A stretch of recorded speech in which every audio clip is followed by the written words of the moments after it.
Tension മാറ്റാൻ എന്താ ചെയ്യേണ്ടത്? ആരിഫീങ്ങളോട് ചോദിക്കുമ്പോ മഅരിഫത്തുള്ള അള്ളാന്റെ മഅരിഫത്ത് അറിഞ്ഞാ മതി എന്നാ പറയാറുള്ളത്. ഏത് ആരിഫും അവരാണ് അല്ലാഹുവിന്റെ മഅരിഫത്ത് എന്ന് പറഞ്ഞാൽ അല്ലാഹുവിൽ ഒരു വിശ്വാസം ഉണ്ടാവാം, അതികഠിനമായ ഒരു വിശ്വാസം.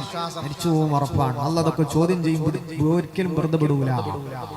ഈ ഒരു ഉറപ്പം കൊണ്ട് കിട്ടിക്കഴിഞ്ഞാൽ എന്താ കുഴപ്പം? നിങ്ങൾ എന്തെങ്കിലും സംഭവിച്ചു, കുലുങ്ങി, ക്യാൻസർ വന്നു, കാല് വെച്ചു കുത്തി മുറിഞ്ഞങ്ങ് പോയി, ഭൂമി അങ്ങോട്ട് കുലുങ്ങി, പോരങ്ങ് ഇടിഞ്ഞു പൊളിഞ്ഞ് വീണുപോയി.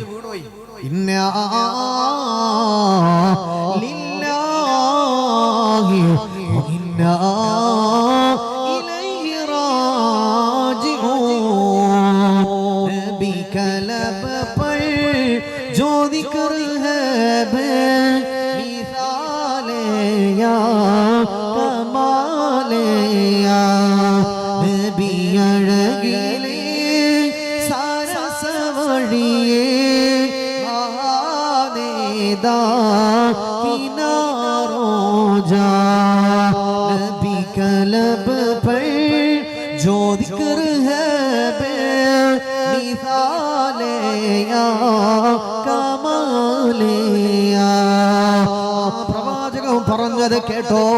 14 നൂറ്റാണ്ട് മുമ്പ് എങ്ങനെയാണിത് മനസ്സിലാകുന്നത്? ഇല്ല എന്ന് പറയാൻ കഴിയില്ലല്ലോ. 150 കൊല്ലം മുന്നേ മനസ്സിലായത്, 150 കൊല്ലം മുന്നേ മനസ്സിലായത് 14 നൂറ്റാണ്ട് മുമ്പ്. എങ്ങനെയാണ് ഒരു മനുഷ്യനെ കൊണ്ട് പറയാൻ പറ്റുന്നത്? അങ്ങനെ പറയാൻ പറ്റൂല. അതുകൊണ്ട് ഈ പറഞ്ഞതെല്ലാം ഒരു മനുഷ്യന്റെ വാക്കല്ല.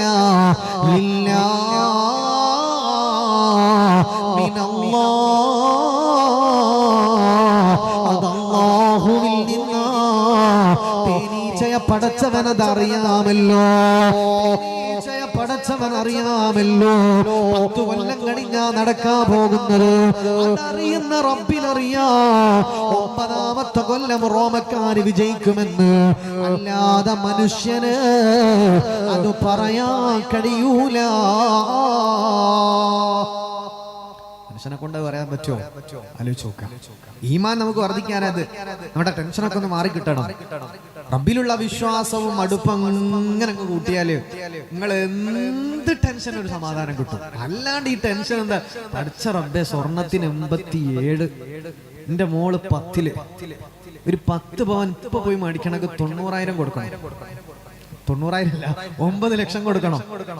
അതിന് പണിക്കൂടിയും കൂടെ കൂട്ടിയിട്ട് കുറച്ച് നല്ലത് അല്ലെ, നമ്മൾ ഈ ഉയർന്ന ആഭരണമൊക്കെ ഉണ്ടാക്കി കൊണ്ട് കൊടുത്തോളം ഒറ്റ എറിയും. അപ്പൊ ഓക്ക് ഇഷ്ടപ്പെട്ട ഒരു ഡിസൈനിലൊക്കെ ഉണ്ടാക്കണ ഒരു 10 ലക്ഷം, 10 പവൻ. സുബ്ഹാനല്ലാഹ്. പണ്ട് ഓക്ക് 5 പവൻ കുറഞ്ഞു പോയി എന്ന് പറഞ്ഞ ഓളെ കുറെ കൽമ്യത. ഓളെ വാപ്പ 20 പവൻ കൊടുത്തിരുന്നു. ഒരു 5 എണ്ണം വന്ന് നോക്കുമ്പോ കാണാനില്ല, 15 ഉള്ളൂ എന്ന് പറഞ്ഞിട്ട് ഓളെ കുറെ എടുങ്ങേറുണ്ടാക്കിയതാണ്. ഇനിയിപ്പൊ സ്വന്തം മോക്ക് ഒരു 10 പവൻ എങ്ങനെ കൊടുക്കും എന്ന് ചിന്തിച്ച് എന്തിനാ ബേജാറ്? പഠിച്ചോനെ ഞാനൊരു കച്ചവടം തുടങ്ങി, എന്താവും എന്തിനായി ബേജാറ്?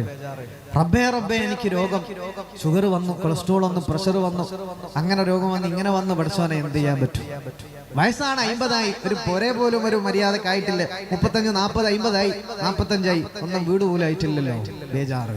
നാളത്തെയും മറ്റന്നാളത്തെയും 10 കൊല്ലം കഴിച്ചാലും എന്നെ ബേജാറ്. അല്ലാഹു അക്ബർ കൈകെട്ടി കഴിഞ്ഞാൽ ബേജാറ് തുടങ്ങി. പഠിച്ചോനെ നാളെ EMI എങ്ങനെ കിട്ടും? സുബ്ഹാനല്ലാഹ്. വേണ്ട മുഅ്മിനീങ്ങളെ, ഒരു ബേജാറും ഇല്ലാണ്ട് ഇങ്ങനെ ഒരു മയന്തനെ പോലെ നടക്കണമെന്നല്ലേ ഈ പറഞ്ഞു. സ്വാഭാവികമായിട്ട് മനുഷ്യന് ടെൻഷൻ ഉണ്ടാവും. ഇതിങ്ങനെ ഫുൾ ടൈം ടെൻഷൻ. എവിടെ ചെന്ന് കഴിഞ്ഞാൽ ഉസ്താദെ ടെൻഷൻ മാറാൻ എന്താ ദ്വാരക്കേണ്ടത്? ഏത് ടെൻഷൻ മാറാൻ ചെല്ലുണ്ടെന്നാ ചോദിക്കുന്ന മനുഷ്യന്മാർ. അതുകൊണ്ട് അങ്ങനെ ബേജാറും ടെൻഷനൊന്നും വേണ്ട. വലനബ്ലുവന്നകും ബിശൈഇൻ മിനൽ ഖൗഫ് വൽ ജൂഅ് വനഖ്സിൻ മിനൽ അംവാലി വൽ അൻഫുസി വസ്സമറാത്ത്. അല്ലാഹ് പറയാണ് നിങ്ങൾക്ക് പരീക്ഷണം എന്തായാലും ഉണ്ടാകും. അല്ലാഹ് പറയാണ് നിങ്ങളെ നാം പരീക്ഷിക്കുക തന്നെ ചെയ്യും. ബിശൈഇൻ മിനൽ ഖൗഫ്, പേടിയും ബേജാറും അല്ലേ? ബേജാറും പേടിയില്ലാത്ത ആരുമില്ല. പഠിച്ചോനെ സമ്പത്ത് ബേജാറാണ്, പേടിയും ബേജാറും ഇല്ലാത്ത ആളുകൾ തന്നെ കുറവാണ്. ബിശൈഇൻ മിനൽ ഖൗഫി വൽ ജൂ, വിശപ്പ്. നമുക്ക് ഇപ്പൊ വിശപ്പോണ്ട് പരീക്ഷണമല്ല, അല്ലാഹ് തരാണ്ടൊക്കെ. എത്ര മനുഷ്യന്മാര് വിശപ്പോണ്ട് പരീക്ഷിക്കപ്പെടുകയാണ്. അത് എത്തിച്ചു കൊടുക്കാൻ പോലും പറ്റാതെ ജനങ്ങൾ കുടുങ്ങുന്നില്ലേ? ഗസയിൽ, എത്ര സൊമാലിയയിൽ, സുഡാനിൽ, എത്ര നോർത്ത് ഇന്ത്യയിൽ എത്ര പട്ടിണി പാവങ്ങൾ നമ്മുടെ ഇന്ത്യയിൽ. والجوع ونقص من الأموال ധനനഷ്ടം കൊണ്ട് അല്ലാഹു നിങ്ങൾക്ക് പരീക്ഷണം തരും. 10 കൊല്ലം ഇൻവെസ്റ്റ് ചെയ്തു, റബ്ബേ പോയല്ലോ, ടെൻഷൻ വേണ്ട. ഇനി അങ്ങനത്തെ ഫ്രോഡുകളിൽ പെടാതെ സൂക്ഷിച്ചാ മതി. 10 ലക്ഷം പോകാൻ അള്ള കണക്കാക്കിയാണ് പോകും ബാപ്പാ, അതാർക്കും തടയാൻ സാധ്യമല്ല. പഠിച്ചോനെ 50 ലക്ഷം പലരും പറഞ്ഞിന്ന് വേണ്ടാന്ന്, ഒന്നും കേൾക്കാണ് ഞാൻ കൊണ്ടുപോയി കൊടുത്തു. 50 ഇട്ട 100 കിട്ടും എന്ന് പറഞ്ഞപ്പോ കൊണ്ടുപോയി കൊടുത്തതാണ്. പിന്നെ 50 ഇല്ല, ഓനെ തന്നെ കാണാനില്ല. എത്ര പേരാണ് ഇങ്ങനെ സങ്കടത്തിൽ ജീവിക്കുന്നത്. ഒരു ഇത്താത്ത ഈ ആഴ്ച എന്നോട് പറഞ്ഞത്, ഉസ്താദേ എന്റെ കല്യാണത്തിന് എന്റെ പുയ്യാപ്ല തന്ന മഹറിന്റെ മാലയടക്കം ഒരുത്തനെ വിശ്വസിച്ചു കൊണ്ടുപോയതാണ്. പുതിയാപ്ല പലപ്പോഴും ചോദിക്കും, ഞാൻ അതും ഇതൊക്കെ പറഞ്ഞ് ഇങ്ങനെ ഒപ്പിച്ചു നിൽക്കലാണ്. എന്റെ ഭർത്താവ് ഗൾഫിൽ നിന്ന് വരികയാണ്, ഞാൻ എവിടെ നിന്ന് എടുത്തു കൊടുക്കും ഉസ്താദ്? ഞാൻ ചോദിച്ചത്, എന്തേ, ഇതാരെ കൊണ്ടുപോയി, കട്ട് കൊണ്ടുപോയതാണോ? അല്ല, എനിക്കൊരു പ്രേമം ഉണ്ടായിരുന്നു, ഇന്നാലിന്നാളുമായിട്ട് എനിക്ക് പ്രേമം ഉണ്ടായിരുന്നു. ഞാൻ ചോദിച്ചപ്പോ നിനക്ക് കെട്ടിയോനില്ലേ? ഉണ്ട് ഉസ്താദ്, എന്റെ കെട്ടിയോൻ ഗൾഫിലാണ്, ഭർത്താവ് ഗൾഫിലാണ്. അപ്പോഴാണ് എനിക്കൊരു പ്രേമബന്ധം വന്നത്. പ്രേമം അങ്ങ് കലശനായി, ഭയങ്കര സ്നേഹബന്ധമായി. എന്റെ ഭർത്താവ് എന്നോട് കാണിക്കാത്ത അത്ര സ്നേഹം അയാൾ എനിക്ക് തന്നു. അങ്ങനെ ഞങ്ങൾ കാടലായി, ചിരിക്കലായി, യാത്രയാവലായി, ഒരുമിച്ച് കറങ്ങലായി.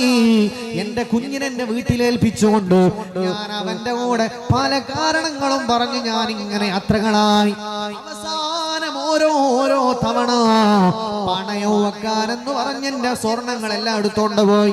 23 പവൻ കൊണ്ടുപോയി. അവസാനം എന്റെ 3.5 പവൻ എന്റെ മഹറുമാല, എന്റെ ഭർത്താവ് തന്ന മഹറുമാല അവന് കൊണ്ടുപോയി ഉസ്താദ്.